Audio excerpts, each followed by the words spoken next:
entre 2000 et 2500 shekels pour un 3 pièces, voire un 4 pièces selon l'état de l'appartement. 3000 shekels peut-être pour un meublé pour un 4 pièces, c'est ce que j'ai vu dernièrement. Mais nous, dans notre programme, nous accueillons aussi, il y a un Merkaz Klita avec là je parle pour les personnes qui monteraient éventuellement seules ou en couple. Il y a le Merkaz Klita qui les accueille et le montant du loyer est à 1000 shekels. Et ça peut durer 6 mois. Donc, c'est pour vous donner une idée de comment on peut se loger à Nof Galil. Il y a des logements récents, il y a beaucoup de logements qui ne le sont pas, mais la municipalité fait des efforts aujourd'hui de construction de nouveaux logements avec des prix défiant toute concurrence en matière de location et d'achat. Ensuite, il y a l'éducation. L'éducation, il faut savoir que quand on monte en Israël et qu'on a des enfants et qui doivent être scolarisés, il y a une excellente qualité au niveau des écoles. Il y a 4 écoles à Nofa Galil où elles sont, on va dire, toutes tendances. Il y en a pour toutes les diversités communautaires, c'est-à-dire qu'il y a de l'enseignement religieux traditionnel, il y a de l'enseignement ultra-orthodoxe et de l'enseignement général. Ça veut dire que les familles qui monteront avec leurs enfants auront le choix de où mettre et elles seront conseillées et accompagnées par notre coordinateur, par le coordinateur municipal qui va travailler avec nous, eh bien de faire toutes ces formalités d'abord d'information au préalable et ensuite d'accompagnement sur le terrain. La deuxième partie qui nous semblait intéressante, c'était l'Ulpan. Et l'Ulpan, de la même façon, est un Ulpan, comme toutes les villes d'Israël, est un Ulpan de qualité. Mais associé à l'Ulpan, nous avons tenu à rajouter quelque chose, à savoir l'après-midi, puisque l'Ulpan est dispensé le matin. À rajouter l'après-midi, on s'est rendu compte que les gens pêchaient beaucoup par rapport à ça. C'était la pratique de l'hébreu. Donc, il y a une petite communauté de francophones très sympathique qui s'est proposée à parrainer les familles. Et donc, soit les personnes, les Olim feront du bénévolat, soit si elles en ont l'opportunité, feront peut-être un petit travail, mais véritablement d'abord pour apprendre les codes. Les Israéliens ne pensent pas comme nous, ils ne réfléchissent pas du tout comme nous, ils ont une autre éducation. C'est nous qui devons nous adapter à leur façon de vivre et pas l'inverse. Donc, c'est la meilleure façon de se plonger, de s'immerger, je dirais même, dans le milieu israélien, c'est que de les connaître. Ce sont des gens charmants. Nof Galil est une ville accueillante et donc je pense qu'il n'y aurait véritablement aucun problème d'acclimatation, d'autant que, comme je vous l'ai dit, c'est une ville de 50 000 habitants et qui est à taille humaine, donc c'est beaucoup plus facile. La deuxième partie du programme, c'est-à-dire les 6 mois suivants, donc on a parlé du logement, on a parlé des écoles, on a parlé du bénévolat, voire de l'immersion. La deuxième partie du programme s'adresse plus particulièrement à des familles qui sont en âge de travailler, c'est-à-dire les actifs. Alors, il faut savoir que Nof Galil est une ville qui a un choix aujourd'hui en matière d'emploi, et même pendant le corona, c'est une ville qui n'a pas été pénalisée par le chômage. C'est une ville qui a développé un pôle de high-tech, un pôle d'usine, un pôle commercial, qui fait qu'aujourd'hui, il y a beaucoup d'emplois à pourvoir à Nof Galil. Donc, pour ceux qui éventuellement seraient dans le domaine de la high-tech ou dans le domaine de l'ingénierie, il faut savoir, et je les ai notés, donc il y a SolarEdge dans le domaine de tout ce qui est panneaux solaires, électricité. Il y a des sociétés comme tout le monde les connaît, Intel, comme Rafael, comme Carmit, comme Holiday International, une usine de production de cannabis. Il y a 28 sociétés aujourd'hui implantées à Nof Galil, déjà depuis quelques années, et il y en a encore de nouvelles qui s'implantent dans cette ville. Pourquoi ? D'abord parce que le maire est tourné véritablement vers la modernisation et vers l'emploi, parce qu'aujourd'hui, on ne peut avoir une ville saine que quand il y a de l'emploi. Et c'est le cas à Nof Galil. Il y a donc des possibilités. Voilà, je vois 700 postes vacants dans le parc industriel de la ville. Et ce sont les informations que m'a donné la municipalité dernièrement pour préparer cette émission, cette conférence, pardon. Et donc, cela va de l'ouvrier industriel à l'ingénieur mécanicien, informaticien, employés administratifs et commerciaux. Donc, on va dire que toutes les personnes qui souhaitent aujourd'hui ne pas avoir on va dire, un niveau, qui n'ont pas les moyens d'avoir un niveau de vie très élevé, mais qui par contre, ou qui ont le souhait tout simplement de vivre dans une ville où il fait bon vivre, eh bien de pouvoir vivre à leur niveau, on va dire, financier.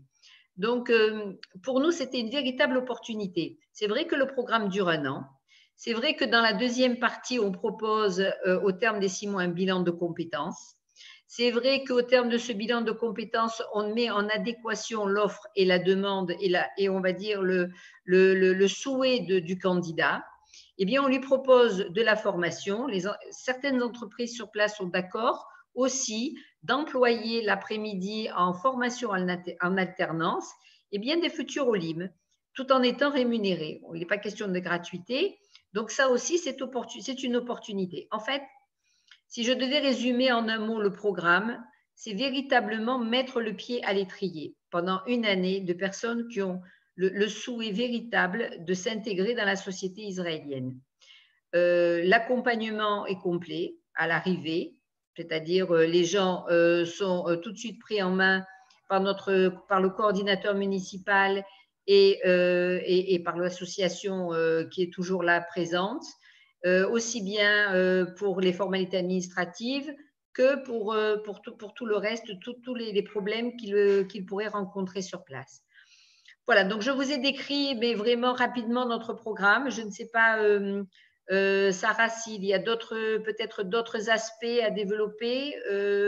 Alors, il y a pas mal de questions et d'interactions aussi bien sur le Zoom que sur Facebook, donc je vais te les… Je vais juste rajouter quelque chose pour les gens qui nous regardent aussi sur Facebook et qui vivent déjà en Israël. Il y a des personnes qui sont montées en Israël, qui ont pensé avoir choisi la bonne ville. Moi, je recommande d'ailleurs toujours aux personnes qui montent en Israël de louer et de ne pas acheter parce qu'il faut vivre dans une ville pour la connaître et savoir si on y est bien.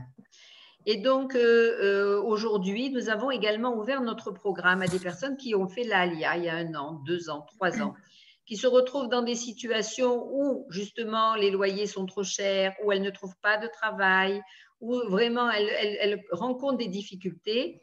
Elles envisageraient peut-être même à l'extrême de retourner en France. Et nous avons dit non, ça serait franchement dommage parce que vous avez déjà fait le plus gros.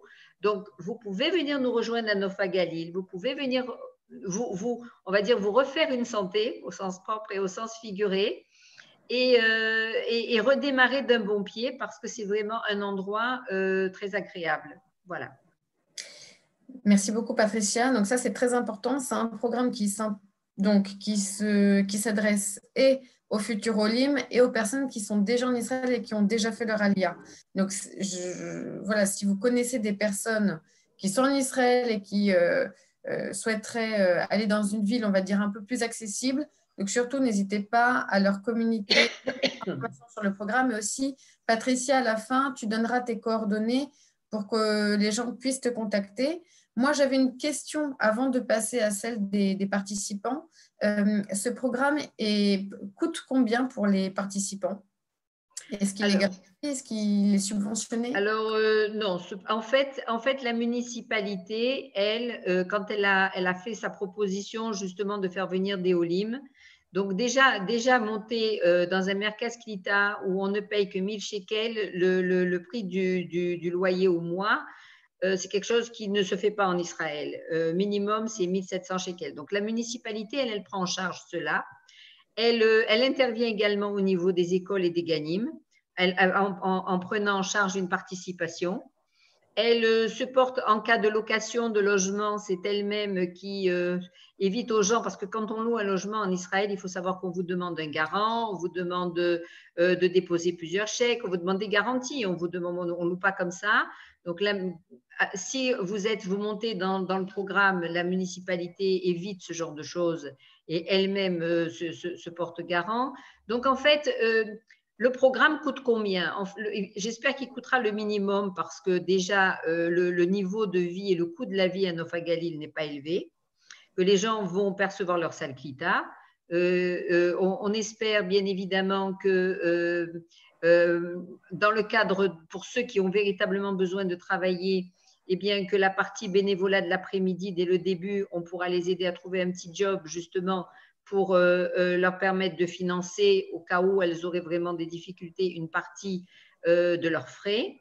Et la deuxième partie du programme, eh bien, les gens qui n'auront pas tout de suite d'emploi, il y aura, et ça on est en train d'y travailler, mais ce n'est pas la ville, mais on espère que, bon, parce que normalement c'est au bout de 8 mois une aide au logement, c'est quand on n'a pas de travail, c'est on va dire le chômage, mais on n'est pas dans cette optique, on n'est pas dans cet objectif, on n'est pas dans l'optique de dire on avait avant besoin d'aide, on est dans l'optique de se dire il y a une municipalité, c'est vrai que si des personnes ont du mal à meubler leur logement, eh bien, on a la possibilité, grâce à la municipalité, avec les GMAR et les associations locales, de les aider à le meubler. Donc, en fait, nous, en ce qui nous concerne, l'association, il n'y a pas de prix de dossier, il n'y a rien à payer en ce qui nous concerne. Et la municipalité est là pour essayer de pallier à toutes les difficultés que les gens pourront rencontrer. Mais comme je l'ai dit précédemment, dans d'autres émissions ou dans d'autres lieux où je me suis exprimée, nous ne faisons pas d'assistanat, c'est-à-dire que les personnes qui s'inscrivent dans notre programme, on est là pour les aider et les accompagner. On n'est pas là pour les assister parce que ça ne leur ferait pas du bien. Donc, en général, les personnes qui se sont déjà inscrites à notre programme, ce sont aussi des personnes qui ont l'esprit très sioniste et qui, chacune d'elles, même si elles n'ont pas de gros moyens, elles montent dans l'idée d'apporter également quelque chose au programme et à la région. Donc, voilà, je voudrais aussi dire ça. On n'est pas du tout dans l'optique de dire on va vous donner, on va vous donner, on va vous donner. D'abord, personne ne donne jamais rien, il faut le savoir. Donc, quand on vous dit on va vous donner, faites très attention à ce qu'on vous raconte. Au jour d'aujourd'hui, on va vous aider, on va vous accompagner, on va vous donner des clés en ce qui nous concerne et en ce qui concerne la municipalité. Voilà. Moi, c'est de cette façon-là que je peux répondre à ta question, Sarah. D'accord, très bien. Alors, moi, je propose, juste avant que je te transmette les questions des participants, de passer le clip vidéo qu'il y a sur le programme, qu'il y a sur ta page Facebook. Avec grand plaisir. J'ai mis sur le chat du Zoom et sur le chat de notre page Facebook le lien vers la page Facebook de Dor Hadash. Donc, Patricia a créé une page dédiée spécialement et uniquement au programme. Vous trouverez énormément d'informations sur le programme. Il sera mis à jour régulièrement. Voilà. Et donc, sur cette page, il y a le film que je vais passer. Alors, un instant.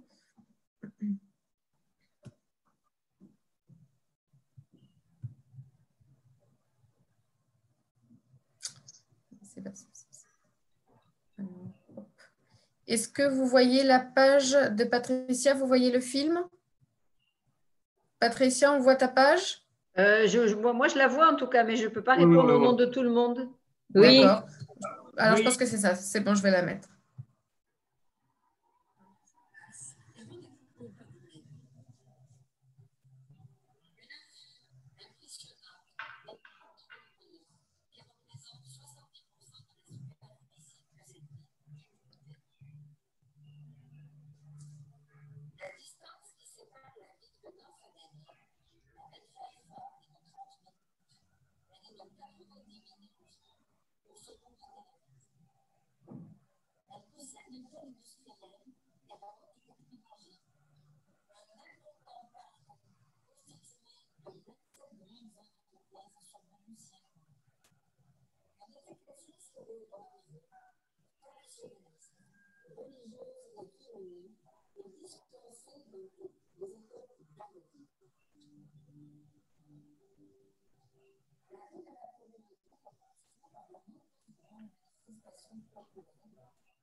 Excusez-moi, mais le son et on n'entend rien. Ah, alors attendez. Le son est quasiment nul et l'image est très floue. D'accord. Alors attendez, je vais. Parce que moi, de mon ordinateur, ça. Je pense. Alors attendez, je vais remettre un instant. Non, je pense que chacun pourra aller sur la page et visionner de façon peut-être plus. Parce que c'est vrai, on n'entend pas et on ne voit pas, c'est dommage. Ok. Alors parfait. Donc, de toute façon, je vous ai mis le lien vers la page Facebook de Patricia. Et en plus, je vous donnerai les contacts de Patricia et aussi de moi-même. Donc, si vous voulez avoir accès à cette vidéo, que vous ne la trouvez pas sur Facebook, ne vous inquiétez pas, on vous donnera le lien vers la vidéo et vers toutes les informations sur le programme. Ok. Alors, je peux passer aux questions. Je vais passer aux questions. Patricia, ça te va? Très bien, oui, oui, bien sûr, avec grand plaisir. Parfait.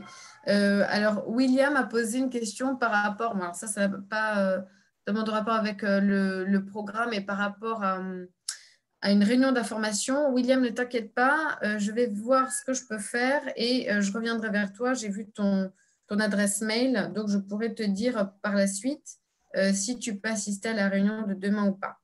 Ensuite, pour Annie qui demandait à ce que la conférence soit enregistrée, elle est enregistrée et on vous enverra, pour ceux qui le souhaitent, l'enregistrement de cette réunion. Il faudra m'envoyer un mail. Je donnerai toutes mes coordonnées à la fin. Ensuite, Patricia, quelqu'un demande, les retraités ne sont donc pas inclus dans ton programme, c'est-à-dire qu'au-delà de 60 ans, les personnes ne peuvent pas participer à ton programme. Alors, je vais répondre.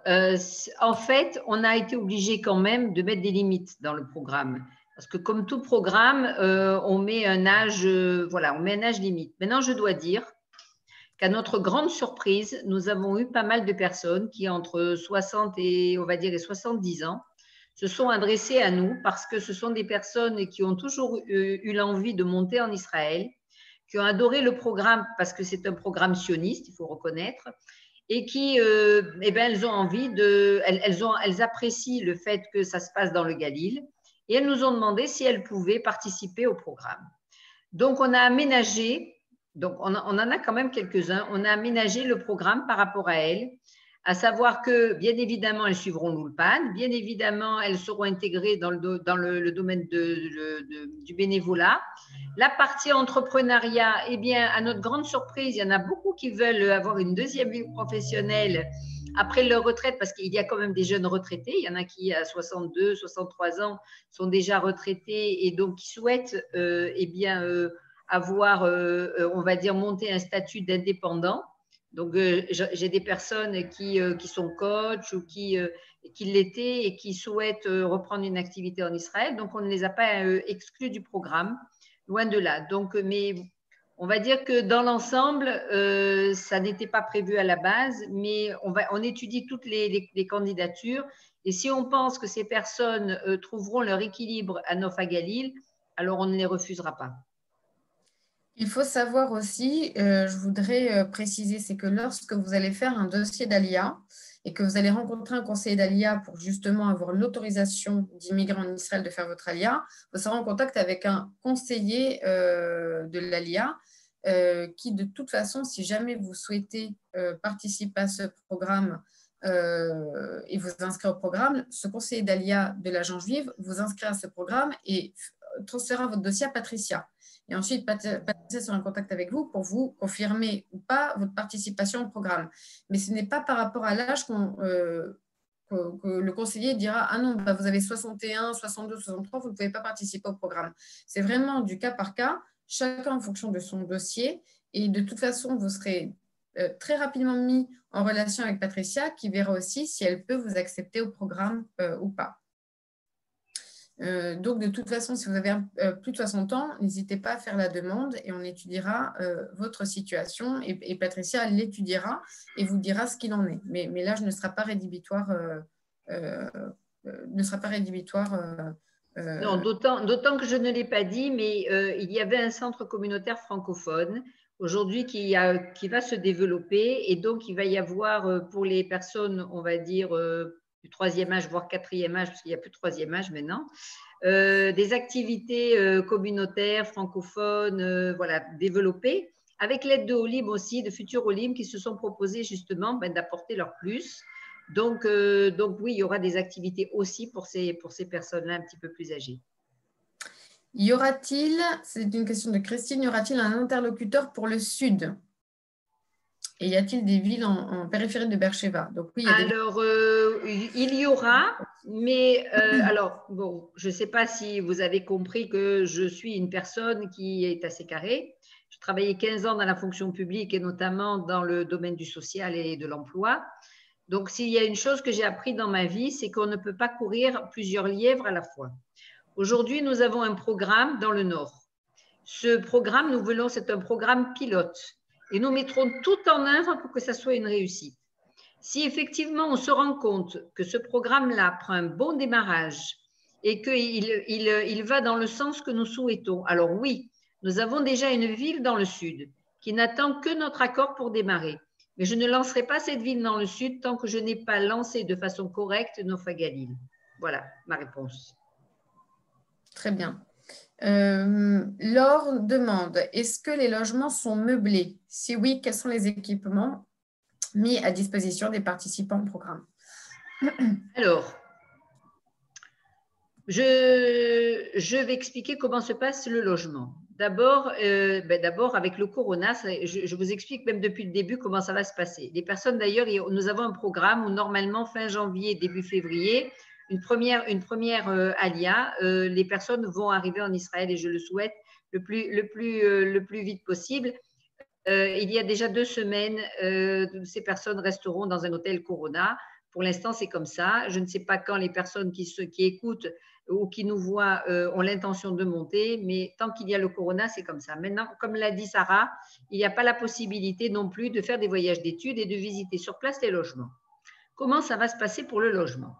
Donc, nous avons, la mairie a un coordinateur qui est en relation directement avec soit des agences immobilières, soit des personnes qui s'occupent du marché du logement à la municipalité. Donc, on va étudier la demande de chacun en fonction de la composition de la famille, en fonction du souhait de la famille.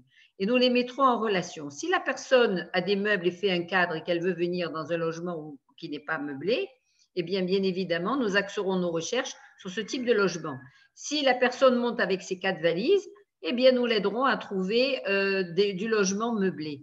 Si la personne n'a rien et qu'elle n'a pas les moyens de meubler son logement, la municipalité, avec les services sociaux, s'est proposée, et elle l'a déjà fait, d'aider à meubler les logements. Voilà. Maintenant, ne me demandez pas quels sont les équipements et ce qu'il y a. Ça dépendra du marché au moment, comme dans n'importe quelle ville. Aujourd'hui, vous faites votre alia tout seul, eh bien, vous cherchez un logement et vous le louez à distance. Des fois, c'est bien, des fois, c'est pas bien. L'avantage, c'est que la location, c'est pas pour toute la vie. Et si ça ne vous convient pas, eh bien, vous pouvez déménager. Maintenant, l'objectif, c'est pas ça, c'est d'essayer avec le coordinateur de trouver, ne serait-ce que déjà en Zoom au préalable avant votre arrivée, le logement qui vous correspond. Mais comme je l'ai dit au préalable, ceux qui monteront, nous avons donc 6 logements au Merkaz Klita. Ces logements sont mis à la disposition des familles qui arrivent, donc des petites familles qui arrivent. Donc, pendant ce laps de temps où elles seront logées avec un loyer plus que modéré, eh bien, elles pourront effectuer l'après-midi des visites sur place. Et ça, on va dire, c'est un plus et de pouvoir choisir le logement. Mais au jour d'aujourd'hui, c'est comme pour toutes les villes. Moi, comme je vous l'ai dit, je n'ai rien à vendre et comme je me mets à votre place parce que je l'ai été, je n'aime pas les surprises. Et donc, je n'annoncerai jamais aujourd'hui qu'il y a ça ou ça ou ça. Non. Vous le verrez via Zoom le jour où vous serez inscrit au programme, directement avec le coordinateur et c'est comme ça que vous ferez votre choix. On ne t'entend pas. Merci beaucoup pour ces précisions, Patricia. Je voudrais juste préciser par rapport à votre procédure d'ALIA. Si vous comptez participer au programme et que vous savez que vous aurez besoin de bénéficier, de faire meubler le logement, etc., ce ne sont pas des choses qui sont à faire au dernier moment. C'est-à-dire que, pour le coup, il faut aussi permettre en fait, à l'équipe sur place d'avoir le temps nécessaire de faire tout ce qu'il faut pour que vous arriviez dans les meilleures conditions. Donc, si jamais vous avez un projet d'ALIA pour cet été, il faudrait commencer à être en contact avec Patricia prochainement. Ça ne sera pas avec moi, hein, ça sera avec le coordinateur qui est sur place, dont je donnerai les coordonnées. Voilà, c'est ça. Parce que c'est lui qui est sur place. Voilà, c'est la pièce maîtresse de l'équipe. C'est ça. Mais d'abord, on va dire, voilà, ils passeront sûrement par toi et toi ensuite tu pourras les mettre en contact avec la personne complètement. Un dossier va être rempli, comme à chaque fois. Quand j'ai quelqu'un au téléphone, on fait une analyse de la situation, on regarde quels sont ses besoins, on note tout et moi, je transmets au coordinateur qui lui prend le relais, appelle la personne, analyse également ses besoins et sur le terrain, voit avec elle ce qui va lui correspondre le mieux. Tout à fait. Merci beaucoup. Antoine demande, les moins de 30 ans ne sont pas concernés par le programme. Donc, pour les moins de 30 ans, il faut voir les autres programmes de l'agence juive. Patricia, je te laisse répondre et moi, je compléterai après. Oui, moi, j'ai déjà reçu des demandes de jeunes qui ont trouvé le programme tellement sioniste qu'ils ont eu envie de monter. Moi, je pourrais leur dire oui, mais je préfère leur dire non.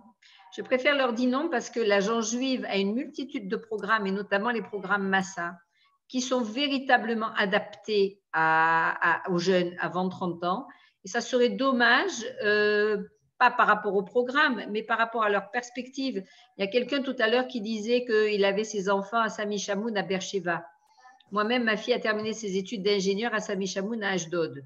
Donc, il y a aujourd'hui en Israël de véritables perspectives pour les jeunes qui n'existent même pas en France, même pas en rêve. Donc, l'agence juive comme le CNEF, qui est aussi une structure que je recommande, et je suppose que l'agence juive s'en occupe, eh bien, ce sont des organismes dont c'est le travail. Donc, rentrer dans un programme comme le nôtre, c'est beaucoup plus intéressant après 30 ans qu'avant 30 ans. Exactement. Alors, moi, ce que je voulais rajouter, c'est que je vais mettre sur le chat de l'agence juive, du Zoom et de la page Facebook de l'agence juive, le lien vers les réunions d'information et notamment pour les jeunes, pour que l'on vous présente tous les programmes. Il y a des programmes pour jeunes dans le cadre de l'ALIA, des programmes pour jeunes dans le cadre de Massa. Et sachez que dimanche 31 janvier, là, on va mettre en place toute une journée dédiée au programme Massa. Il va donc y avoir un salon virtuel sur tous les programmes Massa. Donc, j'enjoins toutes les personnes qui ont l'âge de faire les programmes Massa, c'est-à-dire de 17 à 30 ans à peu près, pour justement vous inscrire à ce programme et avoir les informations sur les différents programmes qui existent.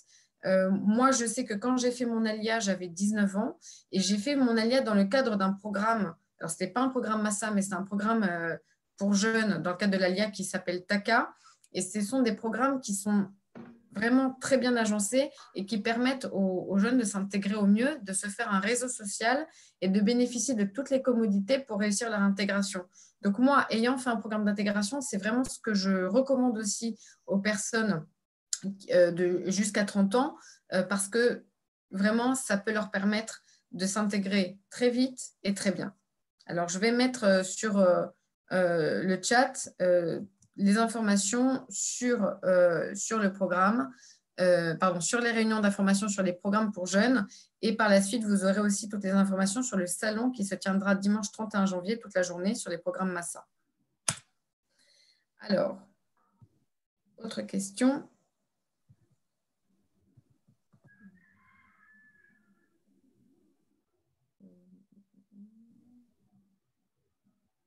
Le programme est-il limité dans le temps, nous demande Nathalie, ou est-il mis en place de manière indéfinie?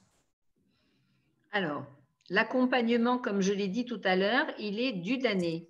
Mais il est évident, et nous l'espérons, que les personnes qui vont monter avec nous vont former une véritable communauté. C'est-à-dire que non seulement elles continueront à être suivies, accompagnées et entourées, mais elles deviendront peut-être même acteurs elles-mêmes. Nous, ce qu'on souhaite, c'est qu'elles trouvent leur équilibre à Nof Hagalil et en aucun cas, elles ne seront lâchées. Bien évidemment qu'il va se créer ensuite un lien entre toutes ces personnes. Je ne l'ai pas dit, mais indépendamment de ce que nous mettons en place et tout en parallèle, il y a un Rav francophone à Nof Hagalil qui s'était occupé précédemment, avant de venir y vivre, lui, il y a 2 ans. Donc, c'est un homme jeune, 48 ans, avec 8 enfants, une famille, on va dire, classique religieuse en Israël, qui va prendre en main notre communauté pour pouvoir, on va dire, créer donc tout ce côté de cours, de repas shabbatiques, etc. Et donc, ça va être l'âme, en quelque sorte, de notre communauté. En aucun cas, les personnes qui monteront avec nous, une fois que le programme ne sera terminé, ne seront lâchées. en aucun cas. Merci Patricia. Je vais passer à une autre question.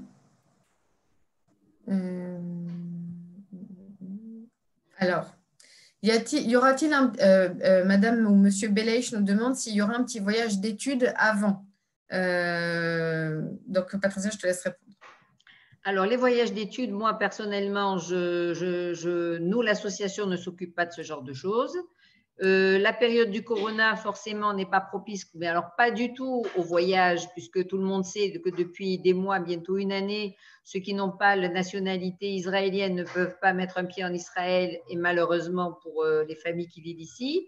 Donc, je ne peux pas répondre à cette question. Si, par exemple, dans 8 mois, il est possible de mettre en place un programme d'études, alors à ce moment-là, nous y réfléchirons, pourquoi pas. Je trouve que c'est une bonne idée, mais c'est complètement exclu au jour d'aujourd'hui. Alors, je voudrais préciser cette question par rapport du côté de l'agent juive. Avant, c'est vrai que jusqu'à la crise sanitaire, le corona, et donc à toutes les restrictions que ça a entraîné, l'agent juif recommandait aux personnes souhaitant faire l'ALIA de faire un voyage d'études pour trouver la ville, pour voir par eux-mêmes où est-ce qu'ils allaient s'installer, inscrire les enfants à l'école, trouver du travail, etc., etc. Aujourd'hui, pour les personnes qui n'ont pas de passeport israélien, il n'est pas possible de voyager en Israël, ce qui empêche de faire un voyage d'études. Néanmoins, par rapport au programme, par exemple, de Dor Hadash, vous avez la possibilité d'être quand même en contact avec Patricia, de voir pas mal de choses via Zoom. Donc, c'est vrai que là, pour le moment, en fait, nous sommes dans une période où il est très difficile de se projeter, même dans un avenir proche. Donc, il est très difficile de vous dire, à telle date, on pourra faire un voyage d'études. En fait, tout va dépendre de l'évolution de la situation. Et en tout cas, pour l'instant, les voyages d'études sont pas possibles pour la majorité des personnes qui souhaitent faire leur ALIA. Donc, affaire à suivre. Mais en tout cas, ça ne veut pas dire que… non, ce que je peux rajouter, c'est que par contre, nous, via la page Facebook, nous mettrons régulièrement, et c'est tout à fait normal, on ne peut pas aujourd'hui dire je vais aller m'installer dans une ville si on ne sait pas à quoi s'attendre. Je peux comprendre l'inquiétude des personnes de monter dans un endroit qu'elles n'ont pas vu, qu'elles ne connaissent pas. Mais donc, on a décidé de mettre régulièrement des photos et des vidéos dans notre page Facebook. De plus, je pense que, Patricia, si jamais je ne sais pas, tu vas dans certains endroits de Nof à Galil, je pense que tu pourras faire des vidéos aussi sur place, de certains endroits qui sont importants aux personnes de montrer avant leur alia. Je pense qu'il y a quand même pas mal de moyens aujourd'hui pour avoir un maximum d'informations et voir un maximum de choses sans même faire de voyage d'études. Complètement, c'est pour ça, c'est ce que j'ai dit. Nous allons documenter notre page de façon à, on va dire, prendre des points à chaque fois différents de la ville et les développer. Là, par exemple, on a fait un article sur les écoles, on a mis des photos d'écoles, on fera également sur les installations sportives de la ville, dans le domaine de l'emploi, on mettra, on aperçoit dans la vidéo la zone industrielle, mais on mettra régulièrement aussi des offres d'emploi. Au niveau du logement, de la même façon, on mettra des photos, des vidéos de logements que l'on peut trouver à Nof à Galil. C'est très important. Comme je l'ai dit, personnellement, je n'aime pas les surprises et je me mets à la place des gens. Tant que nous pourrons éviter que ces personnes-là se fassent une fausse idée ou n'interprètent pas exactement les choses, nous le ferons. Et sur place, le coordinateur pourra lui aussi faire du Zoom avec ces personnes-là sur différentes choses. Donc, on essaiera de combler, on va dire, le fait qu'on ne puisse plus faire de programme d'études de la meilleure façon possible. Mais bon, après, voilà, il y a toujours une part on va dire, d'incertitude. Ben oui. Bien sûr. Merci, Patricia. Claude demande à quelle distance se situe Nof à Galil de Tel Aviv? 126 km exactement. Voilà, moi je suis pour l'instant basée sur Tel Aviv et je peux vous dire que c'est exactement le kilométrage, 126 km en voiture. Ça prend à peu près un peu plus d'une heure, 1h15 comme ça, 1h15, 1h20 pour y monter. Parfait. Alors. Il faut savoir que la ville est quand même très bien desservie. Je ne l'ai pas dit, mais et que comme elle est à 15 km en voiture ou même en bus de Afula, à Afula, il y a le train. Donc, avec également la possibilité de prendre le train. C'est comme les villes du Sud. Hein, quand vous êtes à côté de Beersheba, pareil, on prend le train d'une ville, que ce soit Dimona ou autre, on va jusqu'à Beersheba voilà, pour être, on va dire. Mais bon, bientôt, voilà, normalement, les travaux ont déjà commencé pour qu'il y ait un tramway entre un train, c'est un train de banlieue, entre Haïfa pardon, et Nof Galil. Parfait. Merci Patricia. Il y a Netanel qui demande s'il peut poser des questions sur l'équivalence des métiers en Israël, notamment pour le diplôme de dentiste en France pour Israël. Alors, ce n'est pas tellement l'objet de cette réunion. Par contre, Netanel, je vous invite à m'envoyer votre mail perso pour que je puisse vous donner toutes les informations à ce sujet. L'équivalence pour les dentistes est expliquée en français et de façon détaillée sur le site de l'Agence juive. Je pourrais mettre même le lien, mais si vous voulez qu'on puisse avoir une conversation par rapport à ce sujet, n'hésitez pas à m'envoyer votre mail pour que je puisse vous envoyer toutes les informations. Ensuite, c'est Réhouven qui demande je n'ai pas entendu parler de la vie juive, synagogue, communauté. Est-ce qu'il y a une vie juive à Nof Galil?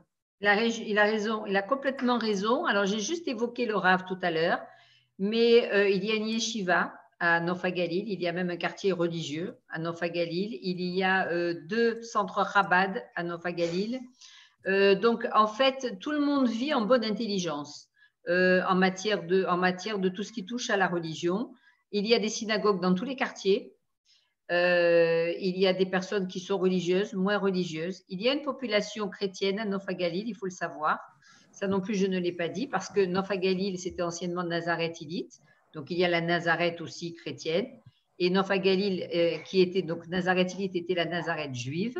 Il y a également, et je ne l'ai pas dit, mais comme vous savez que vous avez compris que je n'aime pas les surprises, donc il y a également 20% de population arabe chrétienne à Nof Galil. Ce sont des gens qui sont complètement, on va dire, des Israéliens avec un niveau socio-culturel assez élevé. Donc voilà. Mais la vie juive est très présente aussi à Nof Galil. Alors, un petit instant. Et nous avons ce Rav francophone, bien évidemment, Yehuda Lodelski, qui lui pourra répondre à toutes les questions. D'ailleurs, que ce soit en matière d'éducation ou que ce soit en matière religieuse, moi, quand j'ai des personnes qui s'adressent à moi, je leur donne directement les contacts des personnes qui sont désignées à ça, parce que qui mieux qu'elles pourront les renseigner. Donc, j'invite tous ceux qui ont des questions spécifiques à me contacter et je les mettrai en relation directe avec les personnes concernées. Alors, Elie qui demande d'avoir des informations sur Or Aviva et qui nous donne son mail. Écoutez, je vais être en contact avec vous à ce sujet. Ensuite, est-il possible de nous mettre déjà en contact avec des entreprises israéliennes pour des opportunités de poste? C'est Audrey qui pose la question et elle précise qu'elle parle assez bien hébreu. Très bien. Donc oui, et regardez, vous avez 2 interlocutrices là, donc Sarah qui s'occupe de l'emploi justement à l'agence juive, et nous, notre coordinateur qui est en relation directe avec le responsable du service des emplois. Et donc, bien sûr, je pense qu'en amont, Sarah, c'est quelque chose qui peut se travailler. Si la personne parle l'hébreu, pourquoi nous allons la pénaliser de rentrer directement dans le monde du travail? Ça serait stupide de notre part. Donc, pas du tout. Cette personne-là, bien évidemment, eh bien, déjà, on verra quel est son cursus en matière d'hébreu. Mais si elle a l'opportunité de trouver un emploi où même l'anglais peut compenser, puisqu'il y a beaucoup d'ingénierie, mais avec grand plaisir, bien au contraire. Alors, merci Patricia d'avoir précisé cela. En effet, moi, je suis conseillère emploi donc à l'agence juive. Je travaille avec Lia Chazon, qui fait partie aussi, qui est conseillère emploi du département, enfin, de l'agence juive, et elle travaille avec moi au département de l'emploi. Donc, pour les personnes qui souhaiteraient avoir des informations sur le travail, ce que je peux vous inviter à faire déjà dans un premier temps, c'est de prendre contact avec moi ou avec Lia. Nous sommes toutes les deux à travailler, à recevoir les demandes de tous les OLIM pour vérifier déjà, faire le point sur votre métier, sur votre projet. Et ensuite, bien sûr, on en parlera avec Patricia pour qu'elle puisse voir sur place quelles pourraient être vos opportunités. Donc, ça sera quelque chose d'assez complet. Évidemment, on vous invite à nous contacter au moment où vous allez commencer à faire vos démarches pour l'ALIA et pour vous inscrire au programme, pour que vous puissiez vous préparer au maximum avant votre départ. Donc, pas de souci. Et je vais remettre pour tout le monde mes coordonnées pour que vous puissiez me contacter, et ainsi que les coordonnées de ma collègue Lia pour que vous puissiez la contacter également. Alors, il y a d'autres questions. Alors, une autre personne qui demande, voilà, qu'en est-il des synagogues, des cours de Torah sur place? Donc, je reprends. Donc, je vais mettre très prochainement, là, peut-être même après, je vais mettre les photos de la magnifique synagogue qu'il y a à Nof Galil, très ancienne, très belle synagogue. Mais comme je l'ai dit, dans tous les quartiers, il y a des synagogues. La vie juive, elle est plus que respectée et pratiquée. De la même façon aussi avec les écoles, ça aussi je l'ai dit tout à l'heure. Et j'invite toutes les personnes qui ont des questions à ce sujet à se manifester. Je leur donnerai directement les coordonnées du Rav francophone qui vit dans cette ville depuis plus de 2 ans et qui existe en matière de cours, puisque lui-même enseigne à la yeshiva. De tout ce qui est cours et tout ce qui est enseignement religieux dans cette ville. Parfait, merci. Alors William, demain, quand est-ce qu'on peut monter? Comment peut-on monter en Israël avec les divers confinements? Alors, il faut savoir que l'ALIA, depuis le début de la crise sanitaire, n'a jamais cessé. Les gens qui souhaitaient faire leur ALIA, même au plus fort de la crise, ont pu la faire. Donc, vous pouvez faire votre ALIA. Rien n'empêche cela, même les diverses restrictions. Voilà, la procédure d'obtenir ces papiers en Israël a quelque peu été modifiée du fait du confinement, etc. Il y a un confinement qui est obligatoire pour les gens qui font leur ALIA depuis la France, mais c'est valable aussi depuis la Belgique et la Suisse. Donc, vous pouvez continuer à faire votre ALIA.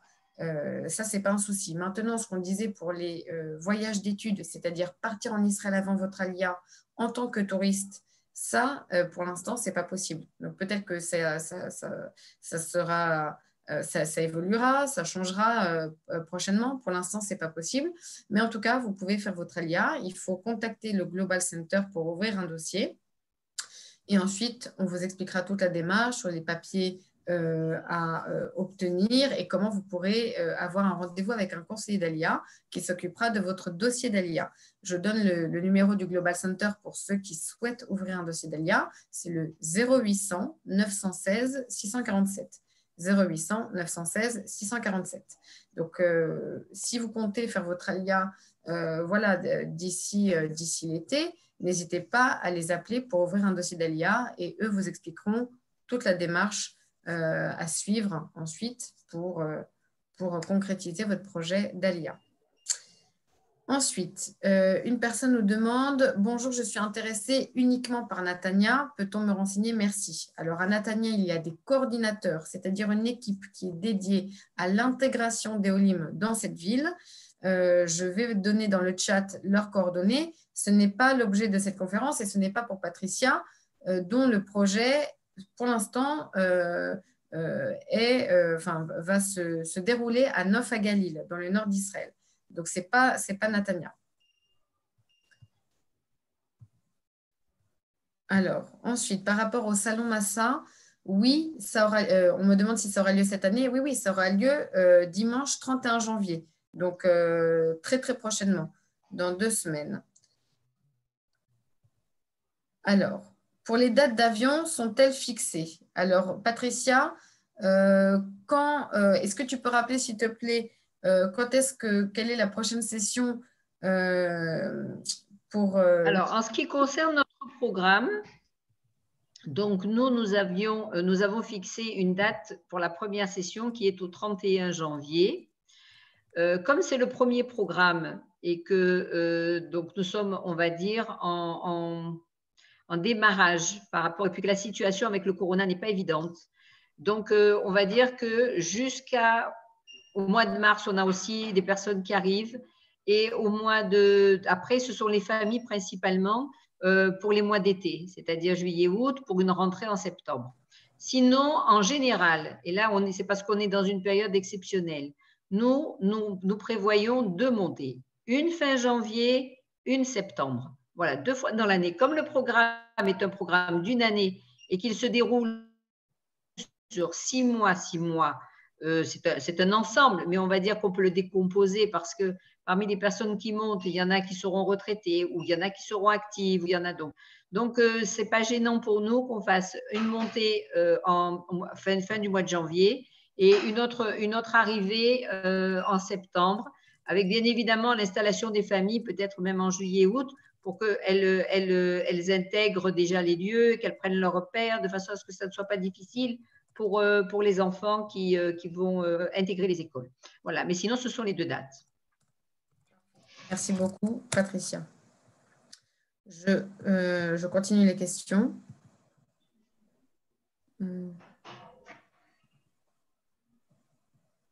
Alors, pour Élie qui a précisé sa question, hors Akiva, pareil, on donnera des informations de façon personnelle. Élie, je vous invite à me donner votre mail personnel pour que je puisse vous donner des informations à ce sujet, si jamais on avait des contacts pour cette ville. Alors, Nathalie demande si elle veut intégrer ce programme fin 2021. À partir de quand doit-elle préparer son ALIA? Alors, Patricia, moi, j'ai aussi des éléments de réponse. Est-ce que tu veux Eh bien, comme on l'a dit, le plus tôt hier. Non, on a déjà des personnes qui se sont inscrites au programme pour le début d'année, même pour janvier 2022. Donc, pour vous dire, en fait, moi, je dirais le plus tôt possible, puisque Sarah vous a donné déjà la démarche, c'est-à-dire établir tout un processus avec le Global Center, ce qui prend du temps. Il y a beaucoup de demandes, il y a beaucoup de dossiers. Donc, je pense que pour des personnes qui aiment anticiper aussi, plus tôt la demande sera faite, plus tôt vous prendrez les informations et vous adhérerez au programme, même si vous ne montez qu'en fin d'année, c'est-à-dire en fait début d'année prochaine. Je pense que c'est quelque chose qui… en fait, nous, il y a quelque chose que je n'ai pas dit. C'est que les personnes qui adhèrent à notre programme, nous créons un groupe WhatsApp. Ça veut dire que ces personnes-là, déjà, nous les avons en communication en permanence et elles-mêmes finissent aussi par se connaître par rapport à cette communication. Donc, ce qui est un plus, parce qu'on est vraiment un programme d'accompagnement. Donc, on forme un groupe. Si les personnes montent en septembre, elles sont déjà dans le groupe avec celles qui vont monter la fin janvier. Ça veut dire qu'elles ne seront pas complètement, on va dire, perdues. Elles auront déjà dialogué, échangé, discuté, plaisanté, tout ce que vous voulez. On forme une famille en quelque sorte. On est vraiment un groupe d'accompagnement. Vous pouvez choisir la ville que vous souhaitez. Quand vous allez arriver, il y a des projecteurs partout, dans toutes les villes. Mais ce qui fait la différence avec un programme comme le nôtre ou comme l'ALIA de groupe, c'est qu'on forme un groupe, c'est qu'on forme une famille. Voilà, on forme un groupe de personnes qui apprennent à se connaître, à partager. Et quand elles arriveront sur place, ça sera déjà moins difficile. Donc, moi, je vous invite à vous inscrire le plus tôt possible. Tout à fait. Et c'est pour compléter ce que Patricia a dit. Moi, quand j'ai fait mon ALIA, j'avais 19 ans, célibataire, pas d'enfant. Je me suis quand même prise 1 an à l'avance pour préparer mon dossier d'ALIA, savoir quels étaient les programmes qui étaient à ma disposition. Moi, je pense qu'1 an à l'avance, c'est bien parce qu'en fait, il faut contacter le Global Center pour ouvrir un dossier d'ALIA et savoir quels sont les documents qu'on va vous demander pour vous accorder votre demande d'ALIA. Donc, il faut le savoir, il faut faire la demande de ces papiers. Il y a toute une démarche par rapport à ces papiers, ça peut prendre du temps. Certains papiers ne sont valables que 6 mois, donc il ne faudra peut-être pas les demander tout de suite, puisque là, on est que début janvier, pour ceux qui voudraient partir fin janvier, en fin d'année, en fin 2021. Néanmoins, il faut aussi assister à une réunion d'information sur l'ALIA, parce que le programme d'intégration, donc là, vous avez énormément d'informations grâce à Patricia, mais il faut savoir aussi par rapport à l'ALIA ce que ça comprend en termes droits qui vous sont donnés en tant que nouvel immigrant. Il y a énormément de choses à savoir, ce que vous pouvez faire, ce que vous ne pouvez pas faire, comment vous obtenez le passeport israélien. Bref, il y a énormément de choses à savoir. Tu voudras venir cet après-midi avec moi chez Donc, Ikea? il faut aussi suivre une réunion d'information. Enfin, tout prend un peu de temps. Moi, je vous conseillerais de commencer les démarches maintenant. C'est exactement ce que Patricia vous a dit. Plus d'1 an à l'avance, c'est peut-être un peu trop tôt, mais commencer les démarches maintenant de prise d'information pour partir en fin d'année, pour partir cet été ou en fin d'année, c'est bien. Ça vous laisse la possibilité de faire les choses dans la sérénité. Et ça, c'est très important. Voilà.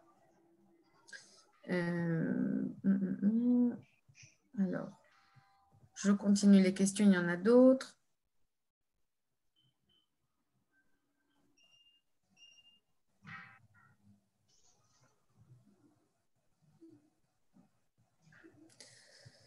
Alors, y a-t-il des centres commerciaux proches de Nof Galil? Ah oui, pas proche, dans Nof Galil, et le plus grand centre commercial du Nord. Donc, vous avez les gens viennent même des villes environnantes pour faire leurs courses à Nof Galil. C'est ce que je disais tout à l'heure.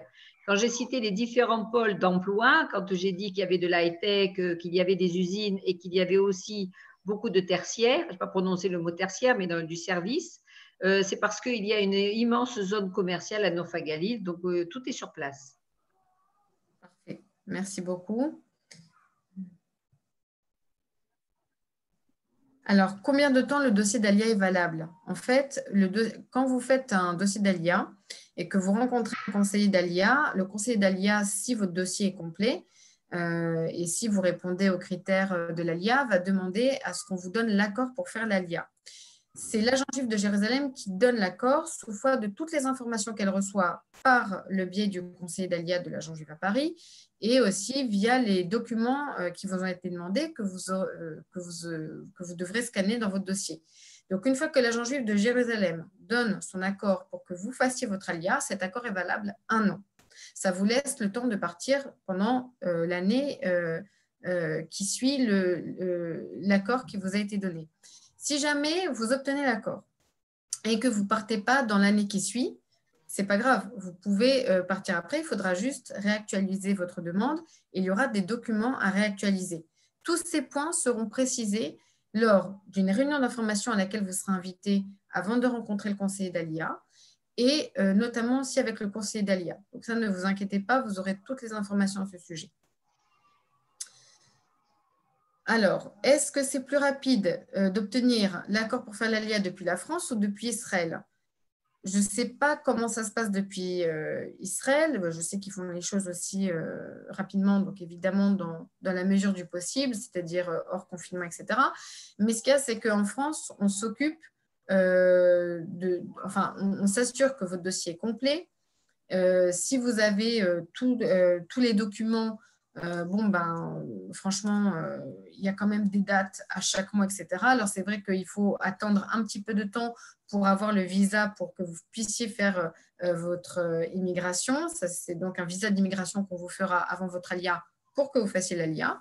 Donc, il faut attendre un tout petit peu. Mais franchement, je pense que si vous êtes en France, c'est mieux de faire les choses depuis la France, d'autant que, encore une fois, je précise que là, pour l'instant, les personnes qui n'ont qu'un passeport français ne peuvent pas se rendre en Israël. Ça changera peut-être, mais pour l'instant, ce n'est pas possible. Donc, vous êtes obligé de faire l'ALIA depuis la France. Et encore une fois, il faut savoir que l'agent juive à Paris est très mobilisé pour traiter les demandes dans les meilleurs délais. Donc, sincèrement, à partir du moment où une personne a son dossier complet, il faut que la personne ait tous les documents qui sont demandés. Mais à partir du moment où une personne a un dossier complet, sincèrement, franchement, le temps d'attente est raisonnable. Donc, moi, je pense que pour plus de commodité, de sérénité, c'est mieux de faire les choses depuis la France. Si on a un appartement et de la famille en Israël, est-ce plus facile d'avoir le visa d'immigration? Alors, c'est pas comme ça que ça se passe. Le visa d'immigration, en fait, vous est donné une fois que vous avez obtenu l'accord de faire l'ALIA par l'agent juif de Jérusalem et vous avez cet accord que si vous répondez à un certain nombre de critères et si vous avez votre dossier qui est complet, c'est-à-dire si vous avez fourni tous les documents demandés. Donc, après, par rapport au logement, en effet, il faut avoir un logement en Israël. Vous ne pouvez pas partir en Israël sans logement. Donc, si vous avez un logement en Israël, c'est plus facile. Si vous n'en avez pas, vous avez des programmes d'intégration tels que Dor Hadash, celui proposé par Patricia, il y en a d'autres aussi, qui peut justement vous permettre de trouver un logement avant votre alia. Mais en tout cas, avant de penser au logement et à la famille en Israël, la famille en Israël, ce n'est pas un critère déterminant pour avoir un visa d'immigrant, mais il faut surtout répondre aux critères et avoir tout son dossier complet. Voilà. Donc, les critères pour faire l'ALIA vous seront expliqués quand vous ouvrirez votre dossier d'ALIA. Je ne vais pas rentrer dans tous les détails maintenant parce que ce n'est pas l'objet de la conférence. Mais en tout cas, voilà, je précise quand même que vraiment l'agence juive déploie énormément d'efforts et s'investit à 100% pour vous permettre de partir dans les temps sans avoir à attendre trop longtemps. Donc, pour ceux qui souhaiteraient partir, pour ceux qui souhaiteraient faire leur alia et qui auraient peur de devoir attendre des mois et des mois, non, ça ne se passe pas comme ça. Encore une fois, si votre dossier est complet, votre demande sera traitée dans les meilleurs délais. Alors, leur demande pour la location du logement en passant par une agence immobilière, est-ce que la mairie de Neuf Haguelil se porte aussi caution? Mais je l'ai précisé déjà tout à l'heure. C'est ce que j'ai dit. Je ne sais pas qu'une agence immobilière prendra des frais. Et ça, malheureusement, on n'y peut rien. Maintenant, elle demandera également, quand on loue un appartement en Israël, si on fait appel à une agence immobilière, cette dernière effectue un travail qui n'a rien à voir avec la municipalité. Donc, ça veut dire qu'elle va demander son pourcentage. C'est une chose. Maintenant, elle va également demander, toute personne qui loue en Israël, on va lui demander, et c'est normal, un minimum de garantie. Donc là, pour les personnes qui sont dans le programme, la municipalité nous a assuré qu'elle éviterait le fait de devoir justement demander ses cautions et ses garants la première année quand les Olim vont monter. Merci Patricia. Alors, je pose encore quelques questions du chat Zoom et après je passerai aux questions Facebook. Réouven demande comment se situe Neuf Haguelil face au coronavirus et aux vaccinations? Alors, face au coronavirus, eh bien, c'est resté une ville verte depuis le début. Ça veut dire que le taux de personnes contaminées n'a pas été très important, que les personnes qui ont été contaminées, c'était principalement par rapport à leur activité commerciale, et que par contre, donc au niveau en matière de vaccination, eh bien, à Neuf Haguelil, comme dans toutes les villes du pays, il y a ce qu'on appelle des coupatrolim, que ces coupatrolim ont des adhérents. C'est la première des choses d'ailleurs qu'on va vous demander de faire en arrivant dans la ville, c'est d'aller vous faire inscrire dans une des coupatrolim de votre choix. Eh bien, vous recevrez, comme toutes les personnes qui ont 60 ans, voire plus, une convocation pour aller faire votre vaccination. Une fois que la vaccination est faite, eh bien, comme dans toutes les villes du pays, la ville de Neuf Haguelil eh bien, passera la vaccination des personnes qui ont moins de 60 ans, puisque à terme, c'est une mesure gouvernementale. Bibi Netanyahou, lui, souhaite que jusqu'au mois de mars, d'ici le mois de mars, tout le monde, ou tous ceux qui l'ont souhaité, parce qu'il n'y a pas d'obligation, mais tous ceux qui l'ont souhaité soient vaccinés. Donc, en fait, Neuf Haguelil fait partie d'une ville du pays, et comme toutes les villes, elle rentre dans le cadre des réglementations nationales. Merci Patricia. On me demande s'il est obligatoire de se faire vacciner en France pour pouvoir partir, c'est-à-dire pouvoir faire son alia ou participer au programme. Par rapport à l'ALIA, non, vous n'êtes pas, pour ce qui concerne la politique en vigueur actuellement, il n'y a pas du tout d'obligation pour les Olim de se faire vacciner avant leur départ. Non, mais par contre, il y a obligation de test. Tout à fait. Exactement. Dans les deux sens d'ailleurs. Et ça n'est pas propre à nos pays. Maintenant, quasiment tous les pays imposent un test au départ du pays d'origine. Et normalement, je pense, parce que moi, je suis conseillère emploi, donc je ne suis pas conseillère à l'IA, je n'ai pas toutes les informations sur ce sujet, mais il me semble qu'il y a un test quand on arrive à Ben Gurion. Par contre, pour les personnes qui n'ont pas eu le coronavirus et qui souhaitent faire leur ALIA, il n'y a pas une obligation de test avant. Je pense que le test, il se fait quand on arrive. Mais ceci, de toute façon, toutes les informations à ce sujet du test et des vaccins vous seront données au moment où vous ouvrirez un dossier d'ALIA, où vous rencontrerez un conseiller d'ALIA. Donc, ne vous inquiétez pas. Même pendant la réunion d'information à laquelle vous assisterez avant de rencontrer le conseiller d'ALIA, on vous donnera toutes ces informations qui sont très importantes. Alors, ensuite, je vais passer aux questions Facebook. Alors, Isabelle demande, pour les personnes non juives ou comme moi de père juif, est-ce qu'il est possible de participer à ce programme si jamais on décide d'y participer? Apparemment, Isabelle ne pourrait pas participer cette année, mais demande si, en tout cas du fait qu'elle soit non juive, est-ce qu'elle pourrait participer au programme? Alors ça, c'est d'abord une question qui concerne l'agent juive. Parce que moi, je ne peux pas dire oui ou non du moment que quand on monte un dossier à l'agent juive, notamment quand on doit fournir ses documents au Global Center, on demande un certificat prouvant justement sa situation justement de juif, un certificat de judaïcité. Donc nous, dans le programme, on ne va pas refuser quelqu'un qui ne le saurait pas. Mais avant de monter, c'est l'agent juive qui doit décider de ça et pas nous. Donc, en fait, Patricia, je t'ai laissé répondre parce qu'à partir du moment où quelqu'un a l'accord pour faire son ALIA, peu importe sa situation par rapport à ça, vous l'acceptez s'il correspond aux critères. Très bien. Donc, moi, je vais répondre à Isabelle aussi. Des personnes qui ne sont pas juives peuvent faire l'ALIA, peuvent avoir le droit de faire l'ALIA sous certaines conditions. Avoir un père juif permet à la personne de faire son ALIA. Donc, si votre père est juif, madame, vous aurez la possibilité de faire votre ALIA. On vous demandera des documents par rapport à cette situation. Si vous avez les documents qui vous sont demandés, ceci en tout cas ne sera pas un problème et ne vous empêchera pas de faire votre ALIA. Ensuite,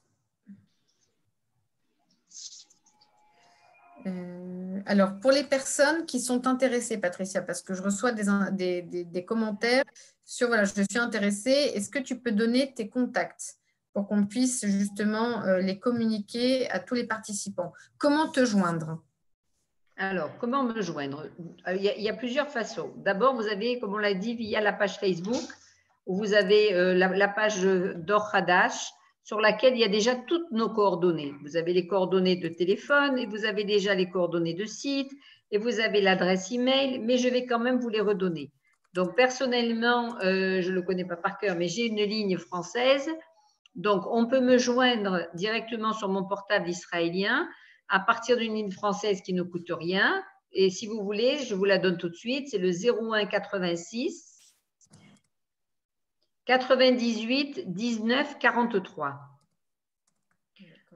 À partir de là, moi, voilà, on peut me joindre via mon numéro israélien si les personnes préfèrent m'appeler en WhatsApp.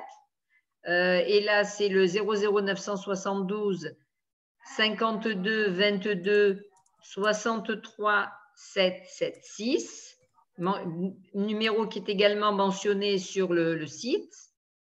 Et je vais vous communiquer les coordonnées de notre coordinateur qui se prénomme Salomon et qui est le 052, alors pareil, 00 972 52 302 43 25. Alors, 00972 52 302 43 25. Parfait. Voilà, lui est sur place et donc déjà, il pourra aussi vous renseigner sur de nombreux points et même certainement plus que moi à un certain moment. Voilà. Parfait, merci. Pour les questions pratiques. Mais j'ai vu une question passer très importante. Si tu me permets d'y répondre directement? Vas-y, oui. Puisque ça concerne le programme. Et si je ne m'adapte pas au programme? Très bonne question. On va vous séquestrer dans le programme. Non, pas du tout. Pas du tout. D'abord, pourquoi nous demandons aux gens de se manifester un an à l'avance? Justement, parce que ça va nous permettre aux uns comme aux autres de savoir si ce programme est fait pour vous. Deuxièmement, si pour X raisons, vous n'étiez pas bien dans ce programme, vous n'êtes pas lié. Donc, ça veut dire que oui, vous pourrez en sortir. Mais je préfère dire tout de suite, ça reste quand même un engagement moral. Quand vous allez vous faire inscrire dans une salle de sport, l'objectif, c'est que vous y restiez toute l'année, pas que vous en sortiez au bout d'un mois. Sinon, les effets ne le seront jamais escomptés. Donc, le programme, c'est pareil. Pour recevoir les clés, et pourquoi nous l'avons bâti sur une année, c'est parce qu'on estime qu'une année est la durée qui vous permettra, au fur et à mesure du programme, d'avancer, de pouvoir évoluer, d'avoir compris comment ça fonctionne. Et même si, au terme des 1 an, Norfagali ne vous convient pas, je préfère vous dire tout de suite que vous pourrez voler de vos propres ailes dans la ville de votre choix. Voilà. Parfait. Merci beaucoup, Patricia. Et je répète quand même que ça n'est pas l'objectif. Exactement. Je suis en train de voir les réactions. Il y a beaucoup de gens qui disent, qui ont l'air enthousiasmés du programme et certains même disent qu'ils veulent s'inscrire. Donc, pour les personnes qui sont… Là, on attend, ma chérie, on est en train d'écouter le Zoom de la Jean Juive. Alors, attendez. Oui. Hop. Non, ce n'est pas le Zoom de la Jean Juive parce que il est… C'est autre chose. Attendez. Voilà, je pense que c'était quelqu'un qui avait mis le Zoom de la Jean Juive en haut-parleur. Ce que je voulais dire, c'est que pour les personnes qui… Pourquoi? Leur souhait de s'inscrire au programme, qu'ils contactent Patricia. J'ai noté ses coordonnées. Donc, n'hésitez pas à la contacter pour justement l'informer. On peut peut-être donner le mail aussi pour les personnes qui sont plus à l'aise avec le mail. Peut-être que par mail, on ne sait jamais. Donc, c'est le nom de l'association, Dor Hadash, DORHADASH, 5780 @gmail.com. 5780 @gmail.com. Voilà. Et là, nous allons avoir le site qui va être mis en ligne très prochainement de l'association, sur lequel aussi on retrouvera tous les… Il y a eu beaucoup de communiqués de presse qui ont été faits, beaucoup d'articles, beaucoup d'informations, des photos. Voilà, nous mettrons tout ça en ligne sur le site aussi. Parfait. Merci beaucoup, Patricia. Il y a encore des questions, donc je vais les poser. Patricia, il y a une personne qui dit qu'elle souhaiterait, donc elle est intéressée par ton programme, elle est seule. Donc, encore une fois, est-ce que tu peux expliquer à qui s'adresse le programme et que le fait d'être seule, ce n'est pas un problème du tout? Non, le fait d'être seul, on en a plusieurs, puisque là, on a une dizaine de personnes seules qui vont monter déjà fin janvier, début février. Donc, ce n'est pas un handicap de monter seule. La personne sera reçue avec le même intérêt et la même chaleur que les personnes qui montent en famille. Et elle sera accueillie par notre coordinateur. Elle recevra un logement, comme je l'ai dit, au Merkaz Klita. Ce sont des studios qui sont tous, eux par contre, ils sont tous équipés. Le coût est de 1000 shekels pour le mois. La personne pourra y rester 6 mois malgré que le programme est d'1 an. Moi, j'ai expliqué pourquoi. Parce que d'abord, c'est la loi. On ne peut pas rester plus de temps que ça. Et puis parce que pendant cette période-là, ça va permettre à cette personne de trouver le logement qui lui convient avec l'aide du coordinateur qui est sur place. Mais il y a des personnes qui montent seules et qui au contraire, je pense qu'elles vont pouvoir trouver un équilibre. C'est plutôt que de monter seule dans une ville où on ne connaît pas grand monde, là, elle va faire partie d'une communauté, et ce qui est important quand on arrive en Israël. Tout à fait, exactement.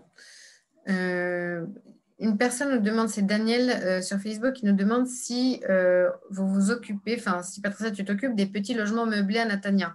Donc, j'ai donné les coordonnées des coordinateurs de Natania. Avec une autre casquette, peut-être dans quelques années. Non, non, je plaisante. En tout cas, voilà, Patricia, pour l'instant, vous propose un programme d'intégration à Nof, à Galil, qui est dans le nord d'Israël. Donc, ce programme, pour l'instant, est un programme pilote qui va se dérouler à Nof, à Galil seulement. Donc, tout ce dont Patricia vous a parlé, c'est pour Nof, à Galil et ce n'est pas pour les autres villes d'Israël. Néanmoins, pour Natania, j'ai donné les coordonnées des coordinateurs de Natania. Donc, vous pouvez les contacter sans aucun problème, même avant votre alia, pour avoir toutes ces informations. Ensuite, Isabelle nous demande s'il y a des cadres collectifs. Alors, pareil pour les cadres, il faudra demander aux transitaires. L'agent juive ne s'occupe pas en fait des cadres des Olim. C'est une démarche à faire de façon personnelle et privée.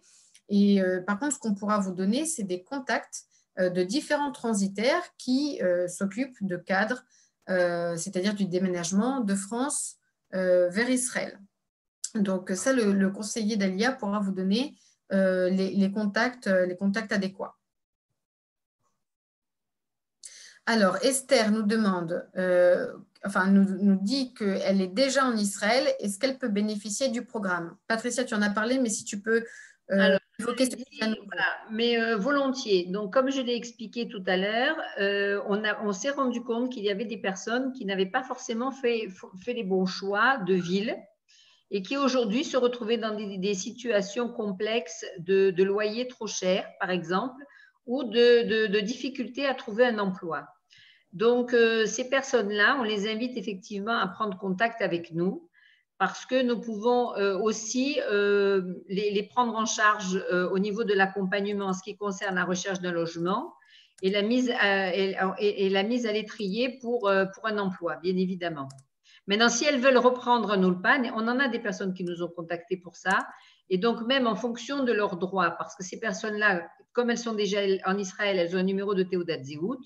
Donc, la responsable du Misra d'Aklita va vérifier avec elles quelles sont l'ouverture encore de leurs droits, la possibilité de leurs droits, puisqu'on est en olé encore, pas que la première ni deuxième, mais minimum pendant 10 ans et quelquefois, selon le cas, il y a des extensions aux 10 ans. Donc, va vérifier avec ces personnes quelles sont leurs possibilités en matière de droit.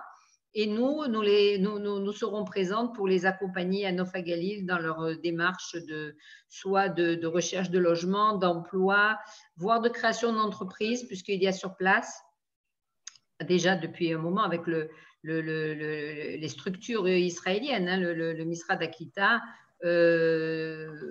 travaille avec notamment des entreprises qui aident des organismes, pas des entreprises, des organismes qui aident à la création d'entreprises et à l'accompagnement. Donc tout ça, oui, on le fait. Parfait, merci Patricia. Esther qui demande s'il y a un conservatoire à Nof Galil. Pour de la musique? Oui. Je n'en ai pas entendu parler. Peut-être école de musique, parce que je sais que la culture est très présente. Mais je ne sais pas si c'est à Nof Galil ou à Nazareth tout court. Par contre, ce que je peux vous dire, c'est qu'on a déjà commencé à contacter des organisations francophones ou qui ont le souhait, comme nous, de remettre un centre communautaire francophone à Nof Galil et certainement avec des activités musicales, théâtrales et tout type d'activités de ce type.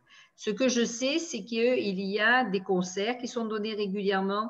Il y a des festivals comme dans toutes les villes en Israël.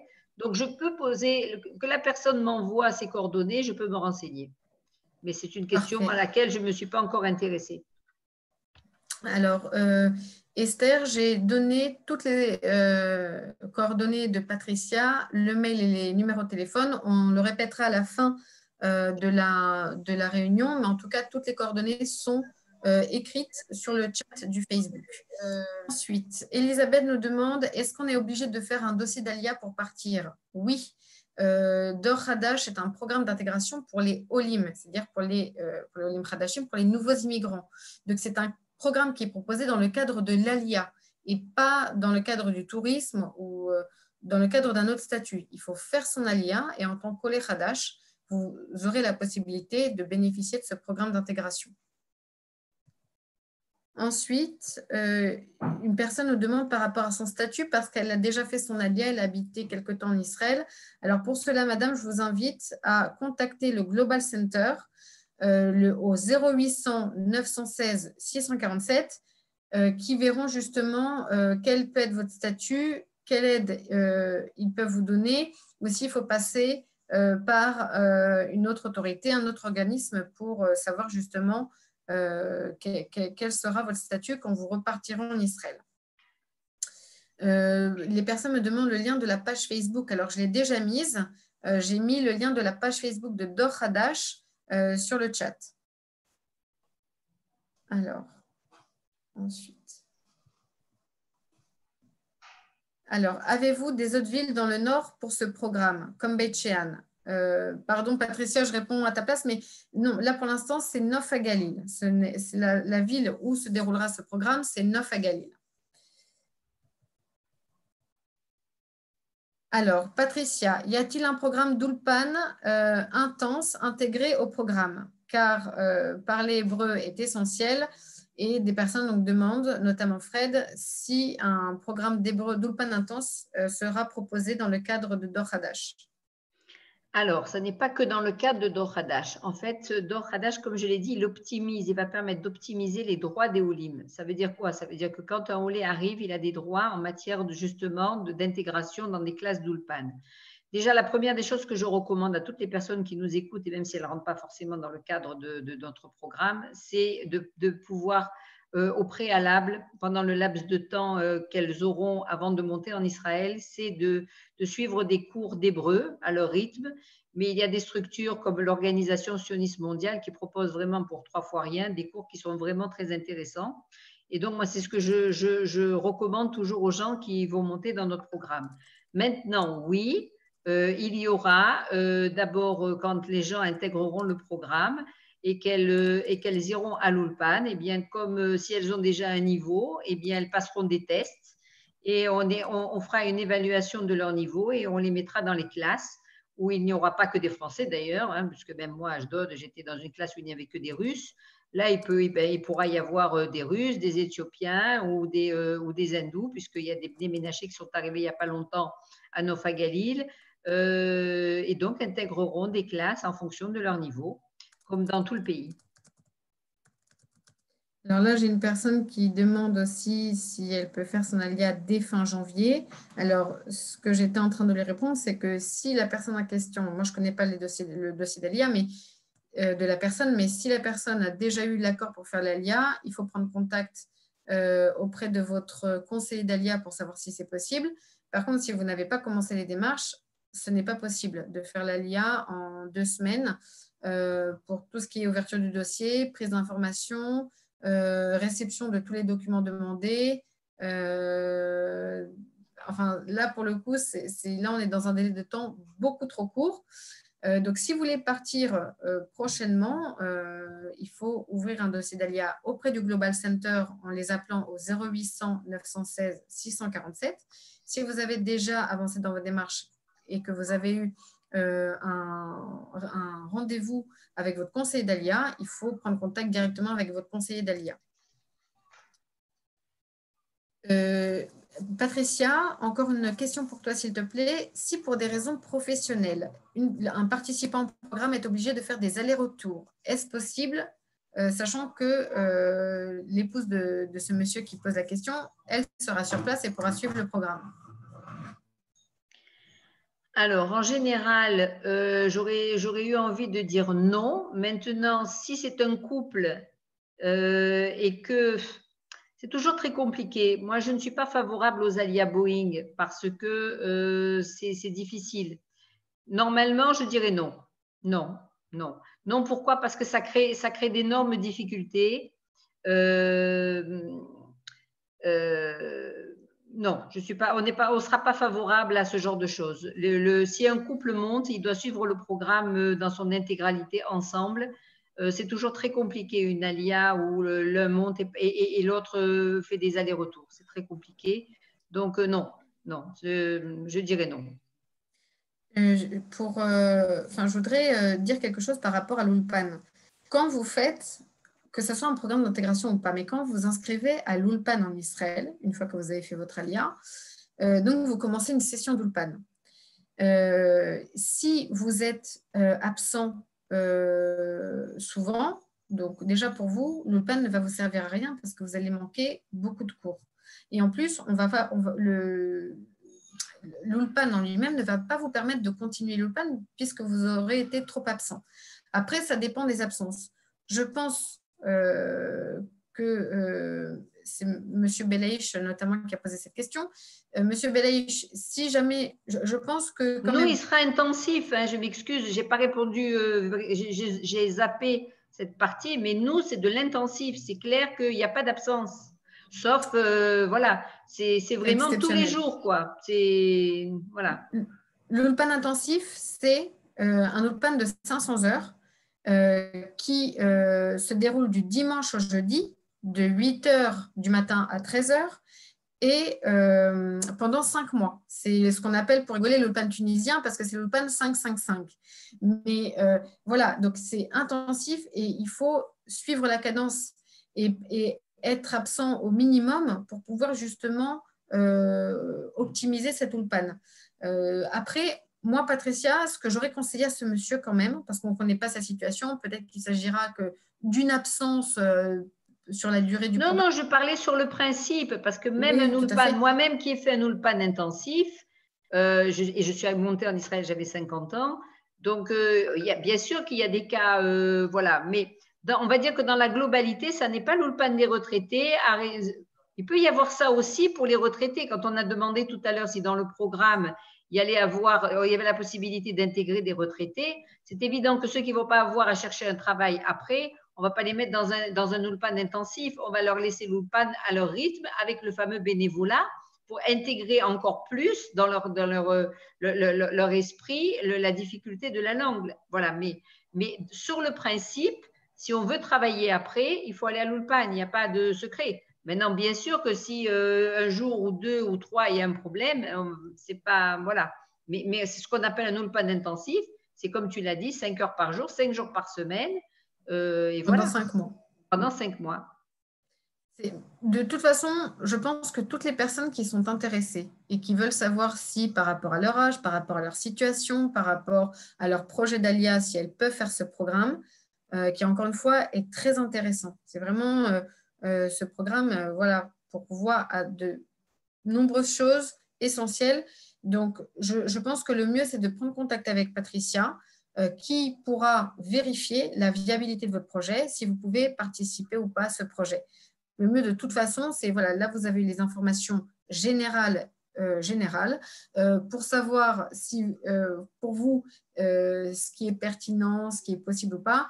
Prenez contact avec Patricia, elle vous a donné ses coordonnées. Moi, je sais que Patricia est très disponible et qu'elle donne énormément d'informations. J'ai parlé avec une personne qui s'est entretenue avec Patricia la semaine dernière, et cette personne m'a dit, en effet, Patricia prend le temps de tout expliquer, de vraiment d'évaluer la possibilité pour chacun de participer au programme ou pas.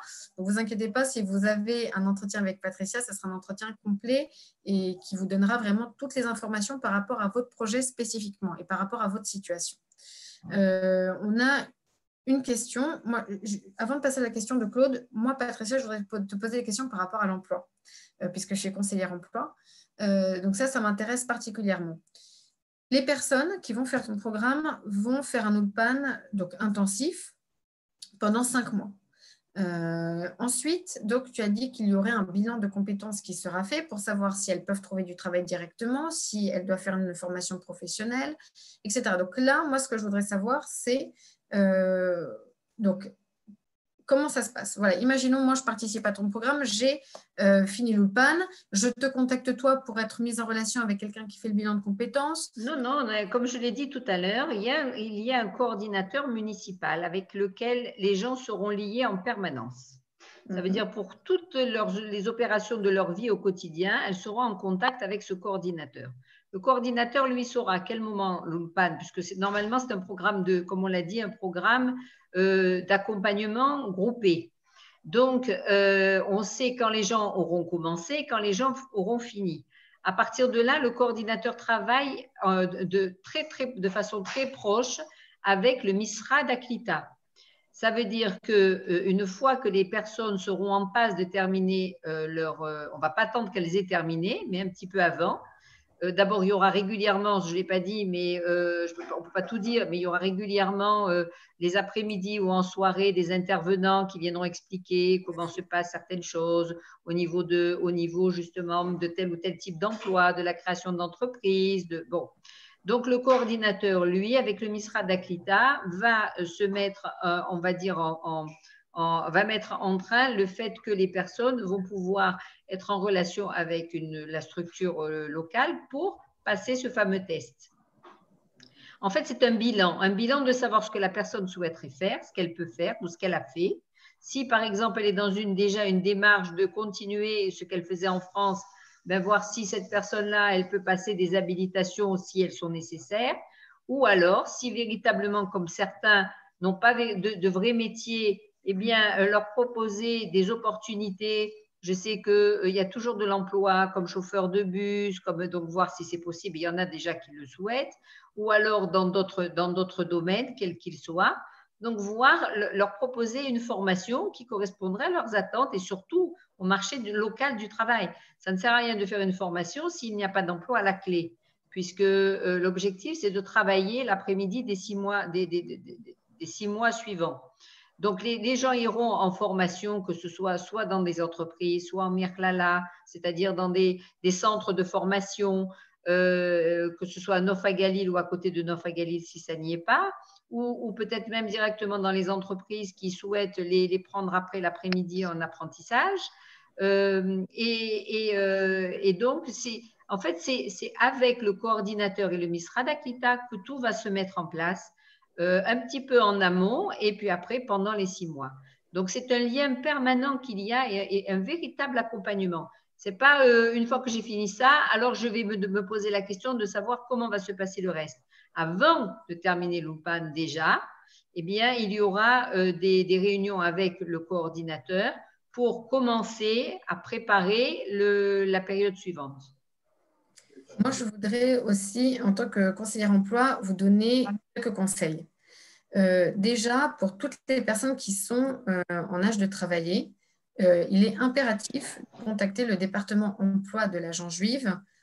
C'est au même titre que vous faites le dossier d'Alia, il faut que vous ayez les informations avant même de partir, des informations sur l'emploi. Donc, il y a un département de l'emploi de l'agence juive, j'en fais partie. Il y a une autre personne qui en fait partie qui s'appelle Lia. Et donc, ce qu'on va voir, c'est est-ce que vous voulez exercer le même métier que vous faites en France? Si oui, est-ce que ça nécessite de passer par une procédure d'équivalence professionnelle? Est-ce que, si c'est le cas, vous pouvez faire cette procédure d'équivalence avant la LIA? Et si vous pensez une reconversion professionnelle, quels sont vos droits? Il faut savoir que ce qu'on appelle le MISRA d'Aklita. Le MISRA d'Aklita, c'est le ministère de l'Alia et de l'intégration qui est en charge de tous vos droits en tant qu'Olé Hadash.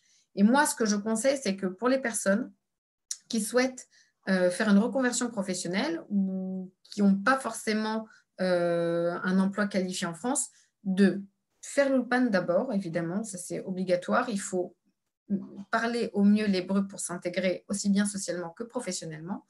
Et ensuite, faire une formation professionnelle. La formation professionnelle a l'avantage de vous permettre de continuer à améliorer votre hébreu, parce que la plupart des formations professionnelles seront en hébreu, de vous faire un réseau et surtout de vous permettre d'apprendre un métier demandé sur le marché du travail israélien. Donc, en termes de recherche d'emploi, ça vous facilitera énormément. Et en plus, c'est que le ministère de l'Intégration vous donne des avantages par rapport à ça. Elle vous donne des subventions financières pour faire une formation professionnelle. Là, je parle pour les gens qui sont en âge de travailler. Pour les personnes qui arrivent et qui sont retraitées par rapport aux âges de la retraite en Israël, 62 ans pour les femmes, 67 ans pour les hommes, il n'y aura pas ces subventions. Mais pour les personnes qui sont en âge de travailler en Israël, il y a des subventions accordées par le ministère de l'Intégration. Donc, c'est important de pouvoir les utiliser. Et je pense que vraiment, en termes d'intégration professionnelle, sauf pour ceux qui parlent très bien l'hébreu d'abord et qui ont déjà un emploi qu'ils peuvent occuper très rapidement après leur arrivée en Israël, mais pour la plupart, faire une formation professionnelle vous permet d'acquérir des compétences supplémentaires, des qualifications qui sont demandées, enfin qui sont adaptées au marché du travail israélien et de vous faire un réseau. Donc, pour toutes ces raisons, je vous conseille vraiment de faire une formation professionnelle. Et aussi, je voudrais souligner que Kalita, qui est une association qui aide les immigrants francophones à s'intégrer en Israël, donne aussi une aide. Et peut-être, Patricia, ça, je ne sais pas, peut-être que vous serez amenés à faire des choses ensemble par rapport à ça. Mais il faut savoir aussi que Kalita donne de l'aide pour trouver la formation professionnelle qui convient, etc. Donc voilà, il y a entre le programme de Patricia et son équipe qui vous aidera spécifiquement, il y a aussi le ministère de l'Intégration qui peut vous aider et aussi Kalita qui peut vous aider au cas où vous voudriez vérifier auprès de Kalita quelles sont vos possibilités. Donc, je pense que c'est important de penser à ça. Et quoi qu'il en soit, quand vous ferez vos démarches d'ALIA et d'inscription au programme de Patricia, évidemment, vous parlerez à Patricia de votre projet professionnel, mais aussi, il faudra nous contacter, nous, pour que l'on puisse vous donner un maximum d'informations avant votre ALIA pour vous préparer au mieux. Le but, c'est de se préparer au mieux. Patricia, est-ce que tu voulais rajouter quelque chose par rapport à ce sujet? Non, non, uniquement que toutes les institutions qui sont en Israël et qui aident les Olim, et notamment les francophones, il est évident que nous avons déjà des accords de travail avec elles. Donc, je ne l'ai pas précisé, mais c'est d'office, quoi. Parfait. Ça veut dire aussi, chers amis, qu'il y a tout un réseau qui vous sera proposé quand vous ferez votre ALIA et notamment quand vous participerez au programme de Patricia. Et donc, je le dis aussi parce que parfois, il y a certains Français qui ne le font pas. Chaque personne qu'on vous recommande pour la contacter sur n'importe quel sujet, il faut le faire. C'est très important parce que les personnes avec qui on vous met en contact, c'est des personnes qui sont compétentes dans leur domaine et pour répondre au mieux à vos questions. Donc, je sais que parfois, c'est un peu fastidieux, il y a beaucoup de choses à faire, beaucoup de démarches, beaucoup de personnes à contacter, mais sachez qu'en Israël, le réseau est important et que chaque personne est un réseau en soi. Donc, surtout, si Patricia vous recommande de contacter tel et tel organisme ou telle et telle personne, il faudra le faire, c'est important pour vous. Alors, Claude demandait quels sont les niveaux de l'Ulpan. En ce qui me concerne, j'ai fait 2 Ulpanim dans le passé, Kita Gimel, à l'Ulpan Etzion de Jérusalem et un Ulpan professionnel. En fait, Claude, je vais vous dire, pour savoir si vous devez faire un Ulpan ou pas, quand vous ferez votre ALIA,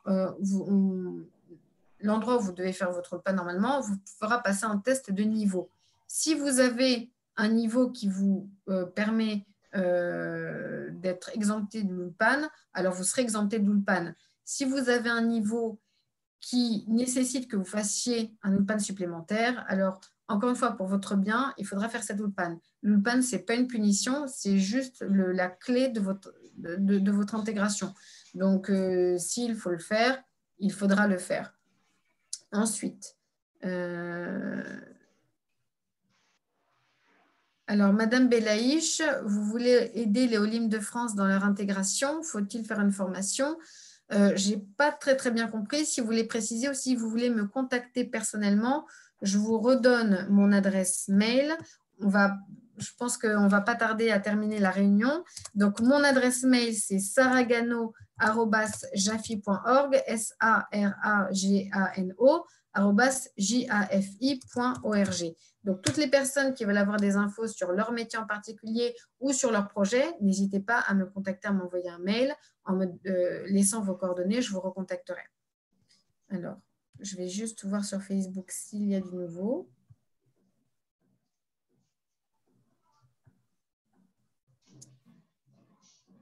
Alors,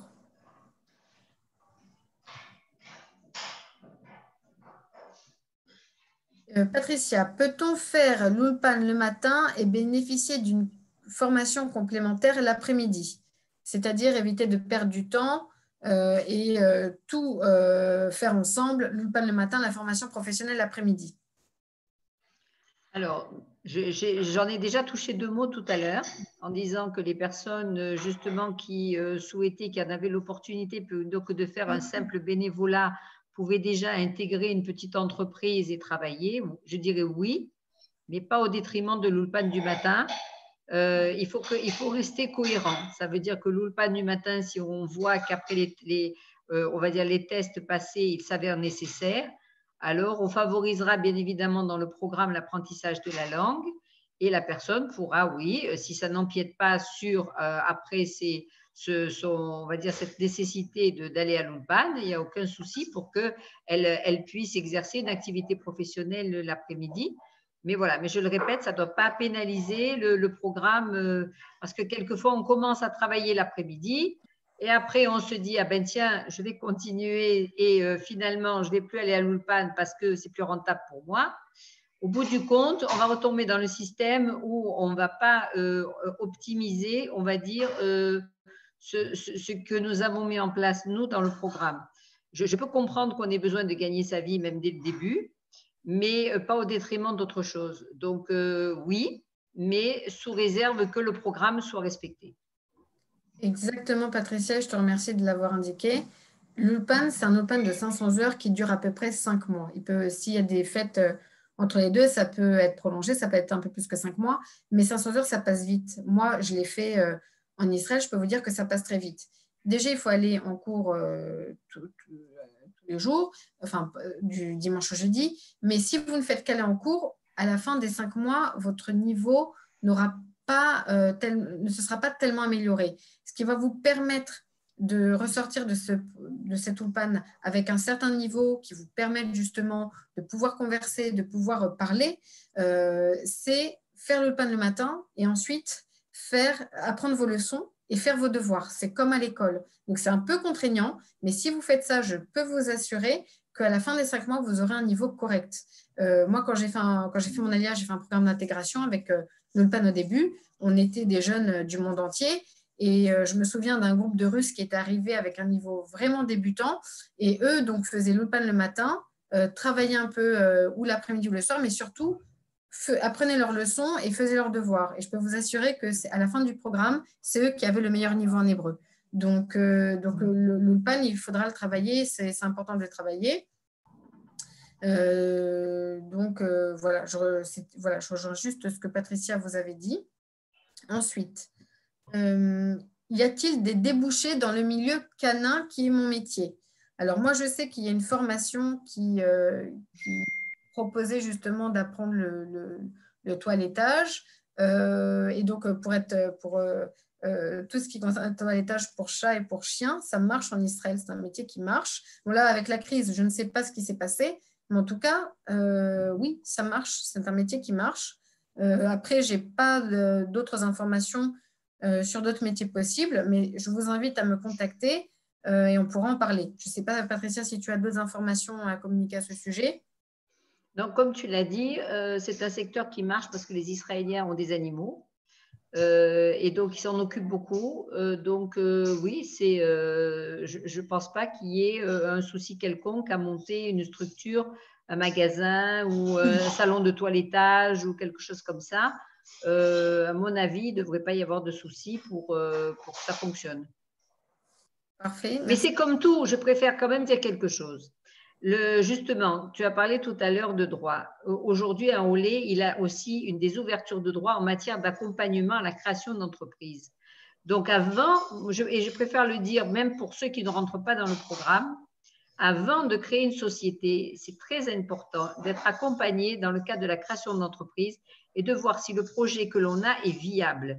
Parce qu'une fois que l'on fait, on va dire, un business plan et qu'on se rend compte qu'on s'est planté complètement, il vaut mieux se planter sur le papier que se planter dans la réalité où après on risque vraiment de le regretter. Donc en fait, nous dans le programme, nous mettrons obligatoirement d'ailleurs, et j'ai déjà pris contact avec cette personne-là, qui elle prendra en charge toutes les personnes qui voudront créer, bien sûr en partenariat avec le Misra d'Aklita, mais toutes les personnes qui auront une idée de création d'entreprise, elles seront, on va dire, adressées à cette personne d'un organisme particulier avec lequel le Misra d'Aklita travaille pour justement, pendant ces 30 heures ou 25 heures, eh bien, être accompagnées et voir si véritablement leur projet est viable et si elles pourront prospérer dans cette direction. Merci Patricia. Il y a quelqu'un qui demande, on va prendre les dernières questions. Quelqu'un demande si ce programme est que pour francophones. Aussi, il y a aussi des Anglais, des Américains. Non, alors oui, alors justement, le coordinateur municipal est en charge aussi de la venue d'anglophones et d'hispanophones. Donc en fait, oui, il y aura aussi des personnes venant de ces pays qui pourront participer, qui participeront en tout cas à ce programme. Ça ne sera pas véritablement d'Or Hadash, mais on essaiera de faire en sorte, parce qu'on trouve que c'est tellement enrichissant de faire des activités interculturelles. Parfait. Alors, la question de Fred, en fait, c'était faire ce programme sans français. Est-ce que ce programme, il existe sans français, c'est-à-dire qu'avec des Anglais ou des Américains? Écoutez, les personnes qui viennent des États-Unis ou de pays anglophones, ils ne dépendent pas de l'agent juif. Donc, nous sommes français et toutes les personnes qui viennent à nous, elles viennent de l'agent juif. Les autres passent par Nefesh Benefesh. Donc, en fait, nous, on n'a pas de lien ni de, on va dire, de programme destiné à cet organisme. Par contre, si ces personnes, si on nous charge, si cet organisme, du fait que le coordinateur travaille avec la municipalité qui a ouvert son accueil à ces communautés, souhaite justement que nous fassions des activités ensemble, ça sera le cas. Maintenant, ça ne sera pas uniquement, enfin, en ce qui nous concerne à nous, ça n'est réservé qu'aux Français. Parfait, merci. Et la personne demandait aussi, par rapport au logement, est-ce qu'elle peut être dans un environnement où il n'y a pas de français? Si jamais elle vous demande de… Oui, bon, ben alors justement, si on a créé le programme à Nof à Galil ou et justement dans le Nord, c'est pour éviter, bon, j'ai expliqué quels étaient les points déjà favorables, je ne vais pas y revenir, mais c'est justement pour l'intégration des Français, il n'y en a pas beaucoup. Donc, en fait, ceux qui cherchent des communautés françaises à Nof à Galil, on en a un petit noyau, mais il n'aura que des personnes qui parlent hébreu autour de lui. Une personne demande quelle banque choisir. Ça, vous aurez les informations sur ce sujet. Nous, on ne décide rien, que ce soit pour les coupatrolim ou que ce soit pour les banques. On expliquera aux gens ce qu'il y a sur place et c'est elles qui feront leur choix. Tout à fait. Xavier dit, je suis français mais basé au Royaume-Uni. Suis-je éligible au programme? Ben, s'il passe par vous, évidemment. On a des personnes qui étaient en Afrique du Sud, on en a d'autres qui viennent d'autres régions, mais tous les dossiers déjà passent par l'agent juif. Nous, on ne fera pas d'objection en fonction de l'origine du candidat du moment que son dossier est accepté et entériné par l'agent juif. Tout à fait. Et en fait, c'est encore une fois, le programme de Patricia, c'est un programme d'intégration. C'est-à-dire que pour des personnes qui vont faire leur alia, qui vont immigrer en Israël, Patricia a créé cette association, ce programme, ce projet, pour justement donner un maximum d'opportunités pour s'intégrer au mieux et au plus vite dans une ville du nord d'Israël qui est Nof à Galil. La base de ça, la première chose pour pouvoir profiter de ce programme, c'est faire son alia, c'est être éligible à l'alia, puisque c'est un programme qui est proposé aux Olim Hadashim, aux nouveaux immigrants. Donc, il faut déjà, dans un premier temps, avoir la possibilité de faire son alia, c'est-à-dire avoir l'accord de faire son alia. Et pour faire son alia, pour savoir si c'est possible, il faut ouvrir un dossier d'alia en contactant le Global Center. Toutes les informations sur le Global Center, les coordonnées et la procédure pour faire l'alia sont écrites en français sur le site de l'agent juive, agentjuif.org. Vous aurez toutes les informations sur ce sujet. Je vais redonner nos coordonnées. Patricia, les coordonnées du département emploi de la Gengive. Patricia, tu vas redonner les tiennes pour que les personnes… Je les donne souvent, hein, parce que c'est le début de l'aventure, l'inscription auprès du Global Center. On ne peut pas participer au programme si on n'est pas inscrit déjà à la Gengive et donc au Global Center. Donc, je ne donnerai pas ces coordonnées. Toi, tu le feras bien mieux que moi. Moi, je vais juste te rappeler notre numéro de téléphone si on veut nous joindre de France. Tout à fait. Voilà, de façon gratuite. Donc, c'est le 01, sans indicatif, sans rien, c'est une ligne française et gratuite. Donc, le 01 86 98 19 43. Ensuite, vous avez le numéro israélien de notre coordinateur. Vous faites le 00 que vous pouvez joindre en WhatsApp. Vous faites le 00 972 52 302 43 25 et il se prénomme Salomon. Et il est déjà sur place et il travaille avec la municipalité. Et il est français et c'est lui qui s'occupera aussi des autres communautés anglophones et hispanophones parce qu'il parle 5 langues. Parfait. Alors, j'ai mis sur le chat du Zoom et du Facebook les coordonnées que tu as données, Patricia. Donc, le numéro français, le numéro de Salomon et le mail de Dor Hadash. Maintenant, je redonne… Non, il y a mon nom qui s'affiche. J'ai un profil aussi personnel avec mon numéro de téléphone dans le cas où vous ne le trouveriez pas. Donc, à mon avis, avec tout ça, vous ne pouvez que pouvoir nous joindre. Tout à fait. Je redonne aussi donc, mes coordonnées. Moi, je suis Sarah Ganon Brahmi. Mon mail, c'est saragano, saragano, @jafi.org. Je vous donne aussi mon numéro de téléphone. C'est le 01 44 15 23 02. 01 44 15 23 02. Comme c'est moi qui est animé cette conférence, n'hésitez pas à me contacter et je pourrai aussi vous mettre en contact avec ma collègue qui s'appelle Lia et qui est conseillère emploi aussi pour l'agence juive. Donc, voilà, j'ai posé toutes les questions. Je pense que voilà, ce programme est intéressant. N'hésitez pas à contacter Patricia, Salomon et moi-même pour toutes vos questions par rapport justement à votre projet d'ALIA. Je voulais aussi redonner le numéro de téléphone du Global Center, qui est l'organisme de l'agence juive où vous pouvez justement ouvrir un dossier d'ALIA. Donc, le Global Center, c'est le 0800 916 647. C'est le numéro depuis la France. Il faut appeler d'un téléphone fixe pour que l'appel soit gratuit. Sinon, les autres numéros pour le Global sont disponibles sur notre site internet agencejuive.org. Tout est indiqué. Ce que je voulais vous souhaiter, c'est d'abord une excellente semaine, Shavuot. J'espère que nous garderons contact.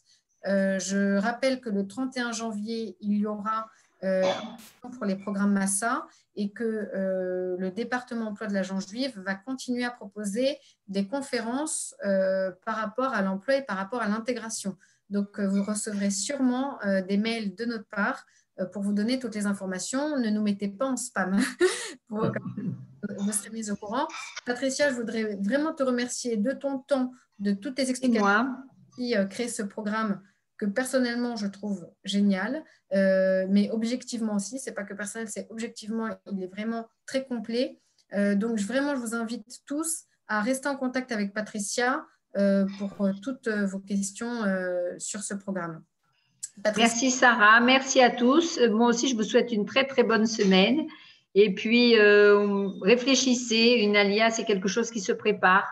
Donc, pas tous les programmes ne sont bons pour tout le monde, alors faites le bon choix. Merci beaucoup, Patricia. Merci à tous. Merci de votre présence et de votre participation et de vos questions. Je vous dis à bientôt. Prenez soin de vous, portez-vous bien et à très vite. Merci. Merci, Patricia.